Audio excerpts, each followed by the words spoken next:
There are always more sweets in the sweet store. This is a saying, a quote, a line that I'm often saying to my students and my coaching clients. And it's interesting because a lot of the time they don't understand where I got this line. So in this video, I'm going to break down where I got this line. So first and foremost, a great big welcome to you. If you are watching me for the first time, my name is Samuel Ikanwini-Kimwin. I help people create consistent and then colossal cash flow using resources and revenues hidden in plain sight. And if you hear that and it sounds of interest to you, then feel free to hit subscribe and become a part of our tribe. Now, let's jump straight in.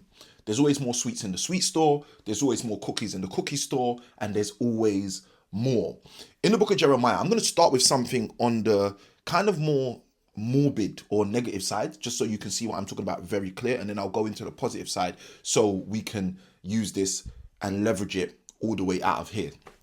So the first thing is in the book of Jeremiah in the Bible, there's a verse. It says, the heart of man is wicked. Who can know it? Right? It literally, in some translations, talks about how it's uncurable. Now, why is this important? This is important because it's recently come out. Okay.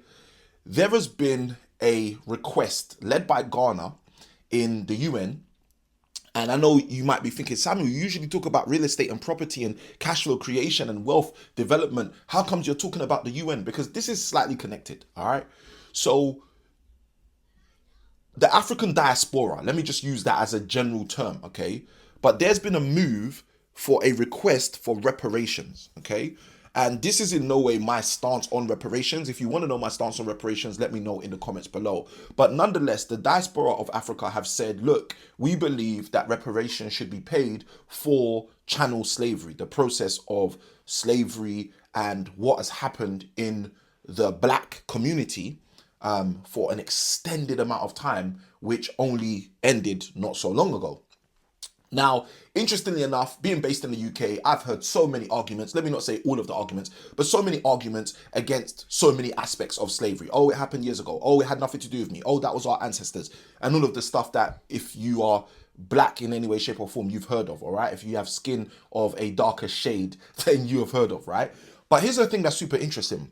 So the UN have this kind of committee. In the committee, the black diaspora, effectively led by the Prime Minister of Ghana, the President of Ghana, basically put forward that, you know, we should vote on whether or not there should be reparations. But more importantly, the specific vote was around should the process or the atrocity of slavery be classified as the worst atrocity that's happened in the history of mankind. Basically, that's basically what they're voting for. And over 100 countries vote yes, and 3 specific countries vote no. And interestingly enough, the country I'm based in, the UK, don't vote, right? They basically say stay neutral, right? They don't say yes or no. Okay, they reserved the right to vote, but they did add comments, which is interesting. They did add comments. Hello, Prince. All right, and the comments that they added were not necessarily helpful comments, but they just indicated their thoughts on the process. All right, so that's just the first and foremost thing to share. Now, let's go into what these 3 countries who said no, who they were, firstly, right? So the 3 countries who said no were the United States of America, okay, which I've heard recently being called the Divided States of America, which is interesting. Maybe that's a fitting name. I don't know. I'm not based in the USA.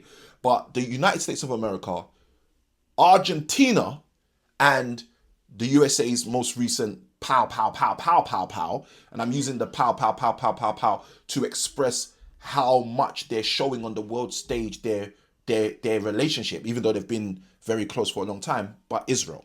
Okay.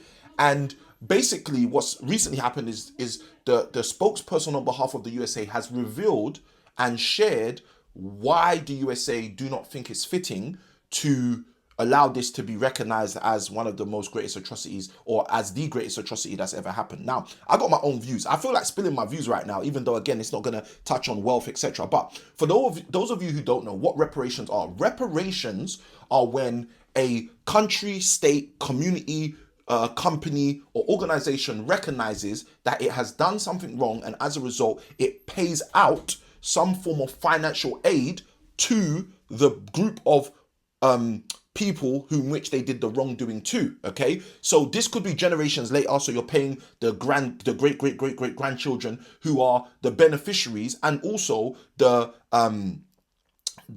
what do we call it? We call it inheritance. Who are the beneficiaries and also the inheritors of the detriment of whatever problem or drama was caused. Now, why is this important? This is important for a number of reasons. I'm going to share some of the reasons.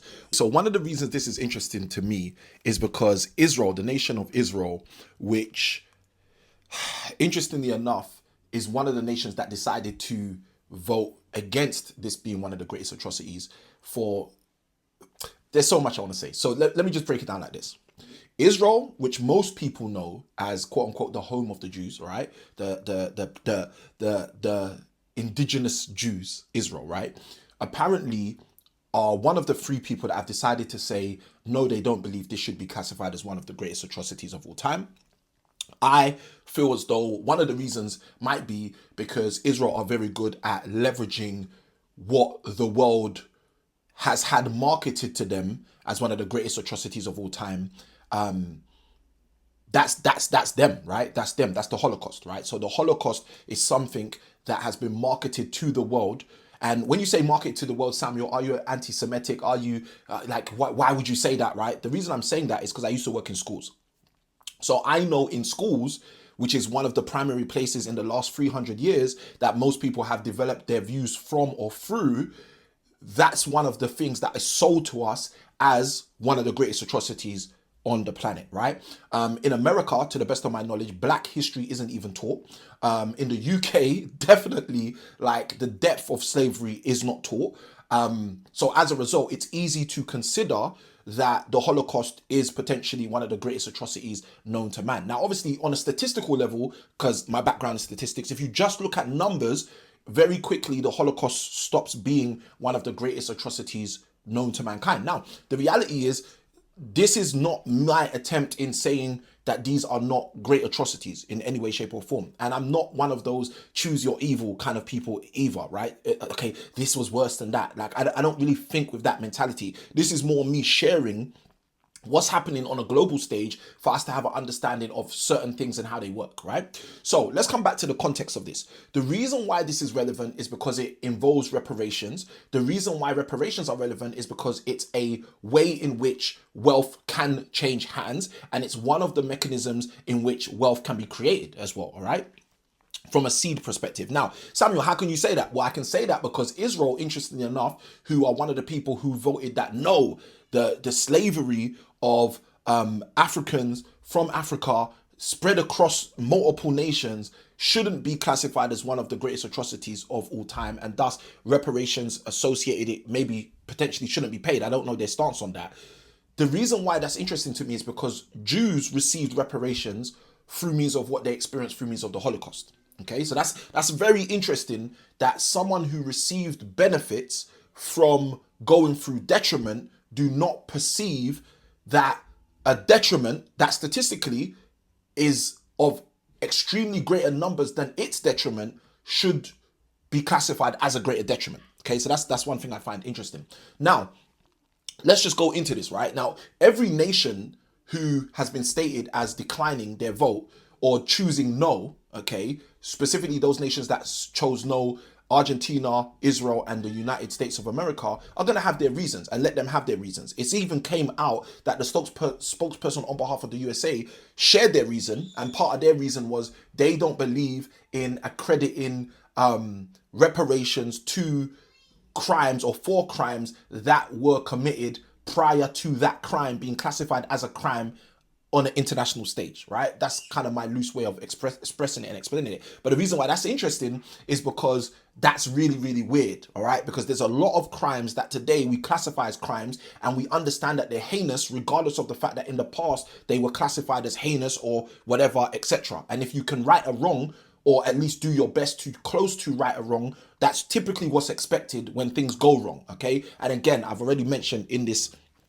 video that Jews have received reparations for what went wrong, which obviously the argument might be, well, at that time, you know, it was actually international law that was being broken by again those parties, right? So let's not go into that any deeper. How does this connect with what we're talking about in this video in terms of there's always more sweets in the sweet store, there's always more cookies in the cookie store, and there's always more? The reason why is because hundreds of years ago, when these kind of slave tactics took place, they took place because people were looking to exemplify their gains. They wanted to have more, okay? And conquest, conquering in that kind of loose metaphorical language, was the approach in which they used to do that. Now, I quoted the verse in Jeremiah where it says, the heart of man is wicked, who can know it? And the reason why I'm quoting that is because there's always more. Like, this is the concept of this video that I want you to take away and utilize to leverage in order for you to generate generational wealth.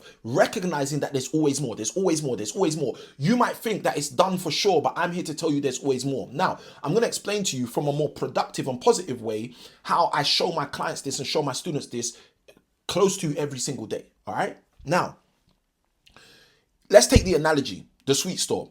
If we go past the sweet store and we see that there are amazing sweets inside of the sweet store, okay, greens and pinks and yellows and browns, right? There's all these beautiful colors inside of the sweet store that draw us into the sweet store. And we go into the sweet store and we think we are the baller-tastic, richest person in the world, and we want all the sweets, right? So we say, look, I want everything on that shelf and everything on that shelf and everything on that shelf. And we basically buy out the store, right? We buy out the bar, okay, as some people might think of it. So we buy out the store, we buy everything they have.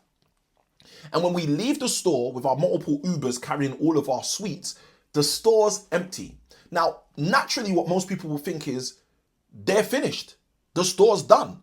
But we just exchanged our resources for the resources that the store was offering. They were actually offering those resources. So what does that mean? That means, firstly, if they were offering those resources, they know how to stock those resources. That's a very good, important point. The second thing is, if they were selling those resources, they're most likely prepared, or at least even worse, or even better, positioned to be able to restock those resources. So what happens when you go tomorrow to the same store and see that the store has more? You're going to be looking at the store thinking, wow, like every single shelf that I bought, every single thing they had, they've replenished, they've replaced. Why is that? The reason why is because there's always more in the sweet store. There's always more in the cookie store. And this is the conceptual principle that I aim to teach all of my students, so my students understand how things work. Because sometimes we think we're going to go up to a store, we're going to grab everything they've got, we're going to walk away, and we are now the new sweet store. What we haven't realized is that sweet store had something that you never had when you came up and bought everything that you got and felt glad. And that is, it had a pipeline. It had a connective pipeline to a supplier who was able to provide all of the sweets for them in the first place, which you may not have. Your supplier may be that sweet store, but that sweet store supplier may be a store which supplies way more, okay? And these are things to think about, because when you think about the atrocity of slavery that took place hundreds of years ago, you may think to yourself, okay, that's over, okay? But there's always more in the sweet store.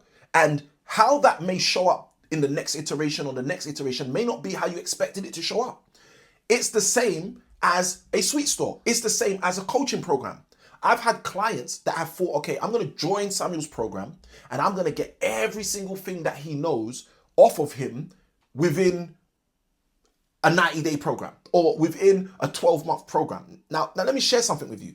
If someone has lived for 70 years and been able to codify and break down concepts and ideas and ideologies into some form of a framework, right? Like many of my coaches, I have coaches who are older than me, who've been running their race longer than me, who have been thinking about things in ways stronger than me. And lo and behold, who would I be who, if I wake up one day and just think, okay, I'm going to go and pay, join one course, and at the end of that day, I'm going to say, oh, I know everything they know. That's impossible. Okay, it's impossible. Now, why is it impossible? It's not impossible because the coach is trying to scam me. It's not impossible because of that. It's not impossible because it's not impossible for all the layman reasons that most people will think.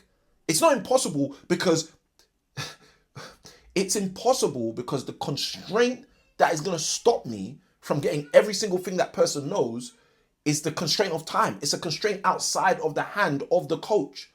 So if I invest to join a 12-month coaching program with a coach, and I go through that 12 months and I attempt to extrapolate as much as I can, which can be of value to me and my fam, and I put it to work and I utilize it and it makes me wealthier, it makes me richer, it makes me be of more value. All of that is great. But for me to assume that in that 12-month window, I'll have everything that person knows, I've made a grave mistake.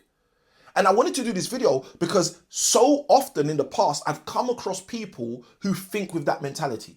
So often in the past, I've come across people who ask these weird questions in coaching calls, like, how do I know how much I should share in this program, or how much I should share in that program, or how much I should share in my mastermind? Or like, guys, let me say this, okay? If you are someone who still thinks with that mentality, and you're asking yourself as an influencer, how much should I share on my free platform? And how much should I share in my paid platform?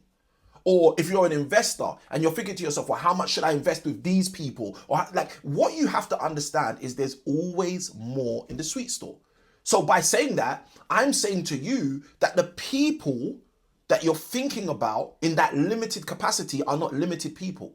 These people are unlimited people because we are made by God. According to Genesis chapter 1, if you read verse 26 to 28 and believe it and hopefully receive it, then you'll believe that we are made in the image of God, which means there is an entity within us, there is an essence of us, there is an essential component who we are, which is unlimited and not limited.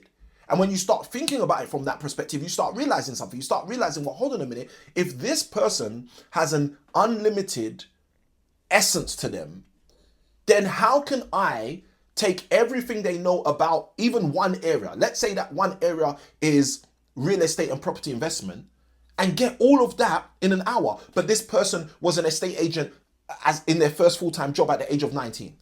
This person has spent the last 21 years hacking and cracking the property code in order for them to generate their wealth and gold. How can I be so ignorant to think that in 12 months of being on their program, I'm going to get everything they know? Now, let me share this. If the coach is exemplary, you may be able to get in that 1 day, in a 5 day, in a 1 hour session, you may be able to get some of the most valuable aspects, components, and elements of that 21-year journey. You may be able to get some nuggets in that 21-year journey that it took the whole 21 years to be able to learn. You may be able to get the fresh manna from heaven, right? But you have to understand that no matter what you get, the cementing, the foundations, the bare roots of why you can eat those fruits comes from a depth that you can't just get like that. Now, why am I saying this? The reason I'm saying this is this. If you are on a journey to produce wealth at a whole new level than you've produced in the past, I want you to understand something. I want you to understand that wealth is a long game. This is why I started this video by telling you that there are more sweets in the sweet store and there are more cookies in the cookie store, and there is often much more.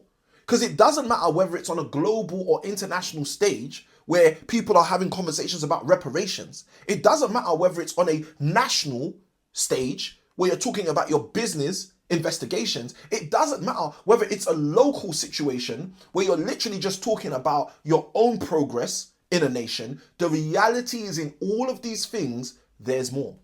There's more. There's more views than you've expressed. There's more views than you've reviewed. There's more views than the amount of ways you see it can be seen in. And this is why, one, yes, it's essential for us to have open minds, but two, it's crucial for us to share our minds. Freedom of speech is not just a good idea. Freedom of speech is certainly a God idea. To be able to convey the things from a perspective that other people may not have, may not even have access to, let alone have, is a key, crucial component in the development of your wealth. Why? Because if there is no freedom of speech, you will not be able to reach the speech that will actually be able to impeach your poverty or your current state of lack in whatever shape or form it may be at. And this is just something that I want to leave with you today, because I want you to be encouraged. I want you to be informed. I want you to literally be enhanced as you recognize that there's more.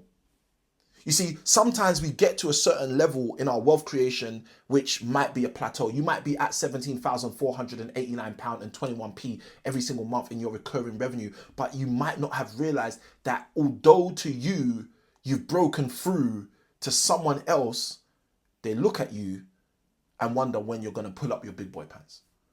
And this is the reality of the life we live. It doesn't matter how much you make, there's always more in the store. And this is not my video to, tell you, you need to make more money, you need to make more money, you need to make, no, that's not it. We spoke in one of my previous videos about the love of money being the root to all evil. Not money, the love of it. So this is not an attempt to get you to love money. This is an attempt to help you to understand that, as the Bible says in Proverbs, wisdom is more valuable than silver and gold. And this is a nugget of wisdom that we would be empowered to take on board. And that is that there is more. There's more. From the coach that you overlooked and thought, you know what, I got everything I need from him. They got more for you if you humble yourself. For the situation, the scenario, the predicament, the property that you jumped into and thought to yourself, I got everything I could out of that. There's more in that if you look at it properly. One of the biggest things I've learned is that when I started to work with certain people, they started to help me realize I could look back on my life at certain situations, scenarios, and settings I'd been in, and I could reevaluate those situations, scenarios, and settings from different vantage points. And by reevaluating those same situations, those same scenarios, those same settings from different vantage points, I was able to take away fresh value from old experiences. Now, how much more would it be of value to you if you could not only take away fresh value from old experiences, but you could take away fresh value from old coaches? You could take away fresh value from old transactions. You could take away fresh value from old acquaintances. What kind of value would that be worth to you? Because these are the kind of things that I help my coaching clients to do so that they can see how wealth can truly come through.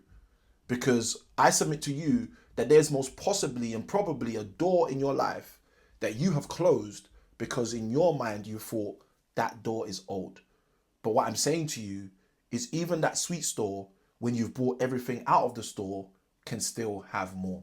So as I close up today's video, let me encourage you, if you got any value from this content, feel free to hit the like button. Side by side with that, if you're not subscribed, we check the stats and we always see an overwhelming majority of people are not subscribed compared to the people that watch these videos. So feel free to hit subscribe and become a part of our tribe. And last but not least, if there was something that stood out to you or you got an opinion on in terms of what I've shared, even if it's an anti-opinion to mine, feel free to share it in the comments. I'd love to hear what you have to say. With that being said, good day. Samuel Akinwin is signing out. And as I usually say, remember, it's small keys that open up big doors. Good day. God bless. Let's go.